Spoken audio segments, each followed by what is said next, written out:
আল্লাহর নবী যেদিন সর্বপ্রথম উঠবেন, হযরতে জিবরাইল আলাইহিস সালাম ডাক দিয়ে বলবেন, আল্লাহর নবী গো আপনি উঠেন। আল্লাহর নবী সেদিন উঠবেন, রওজায়ে আতহার থেকে উঠবেন।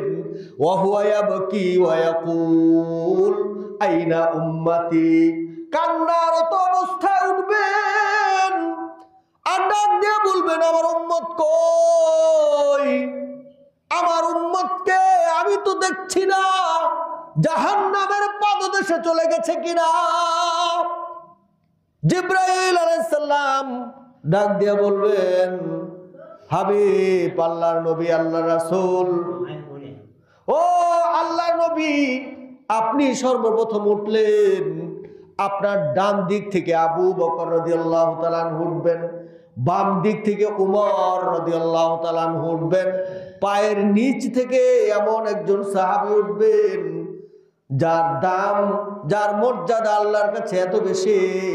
আল্লাহর নবী মেরাজে হাঁটেন, জান্নাতে হাঁটেন, আর দুনিয়াতে ওই সাহাবী হাঁটেন, তার পদধ্বনি শুনতে পান। তার আকার আকৃতি ভালো না, কুচকুচে দেহের অধিকারী, কালো, হাবশী কৃতদাস ছিলেন হযরতে বেলাল রাদিয়াল্লাহু তাআলা আনহু। আল্লাহ পাক সূরত দেখেন না, আকার আকৃতি দেখেন না, দেখেন কি আল্লাহ তাআলা তাও বলে দিয়েছেন, ইন্না আকরামাকুম ইনদাল্লাহি আতকাকুম, তোমাদের মধ্যে সবচেয়ে দামি, সবচেয়ে মর্যাদাশীল, সর্বোত্তম ওই ব্যক্তি যে তোমাদের মধ্যে সবচেয়ে বেশি পরহেজগার, মুত্তাকি। দুনিয়ায় কোটি কোটি মানুষ আছে, সবার দাম আল্লাহর কাছে নাই। আল্লাহর কাছে দাম মুমিন ব্যক্তি যে ইমানদার, তার দাম বেশি। অনেক মুমিন আছে, মুমিনের মধ্যে যারা পরহেজগার, মুত্তাকি, তাদের দাম আল্লাহর কাছে বেশি। আল্লাহ পাক আমাকে আপনাকে দুইটা মুকুট পরিয়েছেন। একটা মুকুট হলো কোটি কোটি সৃষ্ট জীবের মাঝে আমাদেরকে আল্লাহ পাক মানুষ হিসাবে সম্মানিত করেছেন। আল্লাহ বলেন, ওয়ালাকাদ কাররামনা বানি আদম, আমি বনি আদম অর্থাৎ আদম সন্তানকে সম্মানিত করেছি। একটা মুকুট, আর একটা মুকুট আল্লাহ পরিয়েছেন আমাদেরকে, তা হলো কুনতুম খায়রা উম্মাহ, তোমরাই শ্রেষ্ঠ জাতি, উখরিজাত লিন্নাস, মানুষের কল্যাণের জন্য, মানুষের মঙ্গলের জন্য তোমাদেরকে সৃষ্টি করা হয়েছে, বের করা হয়েছে। মানুষের কল্যাণ কামনা করবে, মানুষের ক্ষতি, মানুষের অকল্যাণ, মানুষের অমঙ্গল জীবনে কোনোদিন কামনা করবে না। অথচ দেখা যায় ভাইয়ে ভাইয়ে মিল নাই, চাচা ভাতিজার মিল নাই, গ্রামে একজন আরেকজনের বিরুদ্ধে আমরা চুগল করি, গীবত, এগুলো নিয়ে অনবরত রেস্টুরেন্টে, হোটেলে, চা স্টলে সব সময় আড্ডায় বসে অন্যের দোষ কিভাবে বলা যায়, অন্যের ক্ষতি কিভাবে করা যায়, তার চিন্তায় আমরা চিন্তিত থাকি।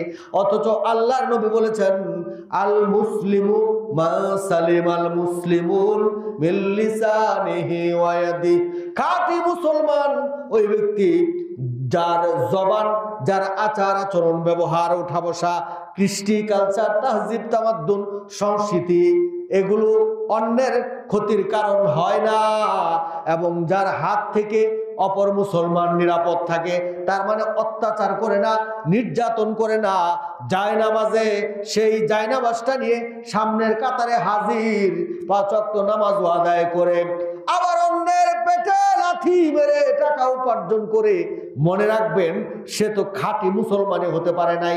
তার নামাজ, তার রোজা, তার হজ, যাকাত কোনো কিছুই আল্লাহর কাছে কবুল হবে না, গ্রান্টেড হবে না, আল্লাহ খুশি হবেন না যতক্ষণ পর্যন্ত মানুষ জুলুম বন্ধ না করবে। আর যুলমু যুলমাতুই ইয়াউমাল কিয়ামাহ, আমরা এমন একটা নবীর উম্মত, যেই নবীকে না বানাইলে আল্লাহ পাক কোনো কিছু বানাইতেন না।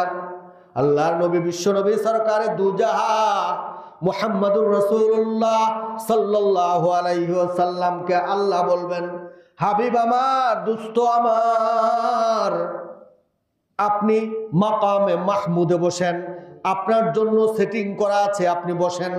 আল্লাহর নবী বলবেন, আমি যদি মাকামে মাহমুদে বসি, আমার উম্মত ওই যে মিজানের পাল্লায় ওইখানে আমার উম্মতের নেকি এবং বদি ওজন করা হবে। আমার পাপিষ্ঠ উম্মতের কি উপায় হবে? সেখানে আমার থাকতে হবে, সেখানে আমার দৌড় দিতে হবে, দৌড়াদৌড়ি করতে হবে। আমি যদি মাকামে মাহমুদে বসে, সেই পুলসিরাতের পারে আমার উম্মত অপেক্ষা করবে, সেখানে কে দৌড়াবে? আমি যদি মাকামে মাহমুদে বসে হাউজে কাউসারের পারে দৌড় দিবে কে? আমার উম্মতকে পানি পান করাবে কে? সকল নবী নাফসি নাফসি নাফসি বলবে, আর আমার আপনার নবী তিনি বলবেন, উম্মতি, আমার উম্মতের কি উপায় হবে? আমার উম্মত মুক্তি দাও। নিজের টেনশন করবেন না, নিজের চিন্তা করবেন না।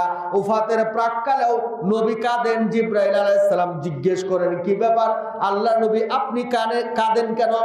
আপনার ফাতেমা রাদিয়াল্লাহু তাআলা আনহা কলিজার টুকরা, তার কথা কি আপনার মনে পড়েছে কিনা? হাসান হুসাইন রাদিয়াল্লাহু তাআলা আনহুমা, তাদের কথা মনে পড়েছে কিনা? আপনার আপনজন আত্মীয় স্বজন, তাদের ব্যথায় আপনি কাঁদেন কিনা? আল্লাহর নবী বললেন, না না, আমি তাদের জন্য, আমার আপনজনদের জন্য কাঁদি না, আমি কাঁদি আমার উম্মতের জন্য। আমি চলে যাব পৃথিবী ছেড়ে, আমার উম্মতকে দেখাশোনা কে করবে? আমার উম্মতের টেনশন কে করবে? আল্লাহ পাক জিবরাইল আলাইহিস সালামকে জানায় দিলেন, বলে আসো আমার দুস্থকে। হে আল্লাহর নবী, আল্লাহ রাসূল, আপনি চলে যাবেন, আপনার উম্মতের দেখাশোনা কিয়ামত পর্যন্ত দেখভাল করবেন। দেখাশোনার দায়িত্ব নিয়েছেন মহান আল্লাহ তাআলা। খুদা কি হুব্বে সে হুব্বে নবী হ্যায়, কুল ইন কুনতুম তুহিব্বুনা গওয়াহে, হাম সুরাতো হাম সিরাতে মুস্তফা, দর তামামি হালে ও কুন ইত্তেবায়ে সুন্নতে খায়রুল বাশার, গিরে লাজম তাবয়াবি আয়ে পসর।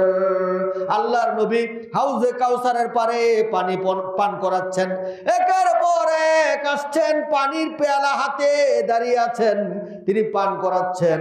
হঠাৎ করে সামনে পর্দা পড়ে গেল। কি ব্যাপার?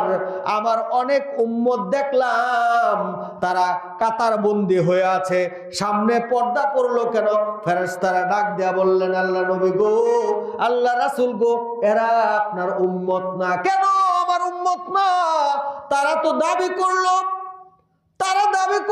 বললো আমরা আপনার উম্মত।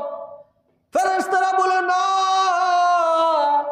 আপনার উম্মত দাবি করে কিন্তু সুন্নত ফলো করে না, উম্মতের গান গায় কিন্তু সুন্নতের কোনো বালাই নাই। আপনার সুন্নত পালন তো করে নাই। আপনার যারা ওয়ারিস, আপনার যারা উত্তরাধিকারী উলামায়ে কেরাম, তাদেরকে কষ্ট দেয়। আপনি তো বলেছেন আল উলামাউ ওয়ারাসাতুল আম্বিয়া, আমার উম্মতের মধ্যে আলেম শ্রেণী, উলামায়ে কেরাম নবীগণের উত্তরাধিকারী, তাদেরকে কষ্ট দেয়।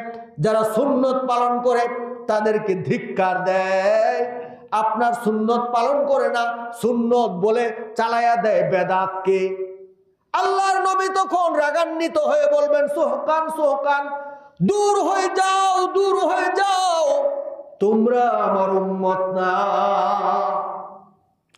এই সংক্রান্ত আয়াতে কারিমা আমি তেলাওয়াত করেছি। আল্লাহ বলেন, কুল ইন কুনতুম তুহিব্বুনাল্লাহ ফাত্তাবিউনি ইউহিব্বুকুমুল্লাহ।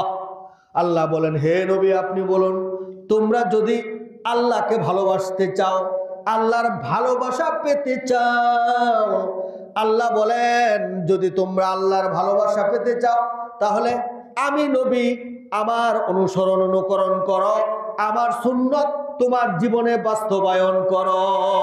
লাভ দুইটা, উপকার দুইটা। আল্লাহ পাক বলেছেন এক নাম্বার উপকার, এক নাম্বার ফায়দা, এক নাম্বার বেনিফিট, এক নাম্বার লাভ হলো ইউহিব্বুকুমুল্লাহ, আল্লাহ ভালোবাসবেন আমাকে, আপনাকে আল্লাহ ভালোবাসবেন। আল্লাহ যদি ভালোবাসা আমাদের চিন্তা আছে, তাহলে আল্লাহর ভালোবাসা নির্ভর করে কি আল্লাহর নবীর সুন্নাত ফলো করা।